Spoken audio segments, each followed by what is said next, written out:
ફરી લો આખું અમદાવાદ, આમના જો ટેસ્ટ તમને ક્યાંય નહીં મળે। શિયાળાની કડકડી ઠંડીમાં પરસેવો છોડાવી દે એવી પહાડી મેગી, મુંબઈની ફેમસ ફ્રેન્કી, અમદાવાદમાં પહેલીવાર ચના જોરગરમ વાળી દહીંપુરી અને બાસ્કેટ ચાટ અને માસ્ટરના વફલ હવે આવી ગયા છે આપણા અંકુર વિસ્તારમાં। અને હા મિત્રો, આમની પાણીપુરી તમે એકવાર ટેસ્ટ કરી લેશો તો તમે પણ આમના દીવાના થઈ જશો। આમનો ટેસ્ટ અને ક્વોલિટી અને હાઇજીન મિત્રો એક નંબર લાગ્યું। સાથે સાથે આમની યુનિક દહીંપુરી છે ને, એ તો તમારું મન 100% મોહી લેશે। અમદાવાદમાં તમે દહીંપુરી ઘણી જગ્યાએ ખાધી હશે, પણ ચના જોરગરમ વાળી દહીંપુરી મિત્રો તમે બીજે ક્યાંય નહીં ખાધી હોય। અહીંની દહીંપુરી એટલે બોસ એક નંબર। સાથે સાથે વફલની દુનિયાના જોરદારના વફલ તમને મળી જશે માસ્ટરના મેનુમાં। વફલ તો મિત્રો મેં અમદાવાદમાં ઘણી જગ્યાએ ખાધા હશે, પણ આમના જેવા વફલ મેં ક્યાંય ટ્રાય નથી કર્યા।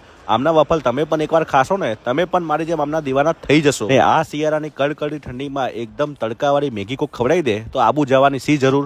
આપણા અંકુરમાં તમને મળી જશે મેગી અને માણેક ચોકની फेमस घुघरा सैंडविच। शिक्षक कभी साधारण नहीं होता, प्रलय और निर्माण दोनों उसकी गोद में खेलते हैं। मैं अपने कमजोर स्टूडेंट का साथ कभी नहीं छोड़ता। 3 इडियट મૂવીનો આ ડાયલોગ સાર્થક કર્યો છે મારા ફ્રેન્ડે। અહીંના સ્ટુડન્ટના હાથમાં જે જાદુ છે ને, એવો તમને આખા અમદાવાદમાં જોવા નહીં મળે। લોકેશનની મિત્રો વાત કરીએ ને તો અંકુર 4 રસ્તા ઉપર છે ચાર ભુજા સેન્ડવિચ, એની એક્ઝેક્ટ સામે છે માસ્ટરનું મેનુ। તો ફટાફટ પહોંચી જ જજો।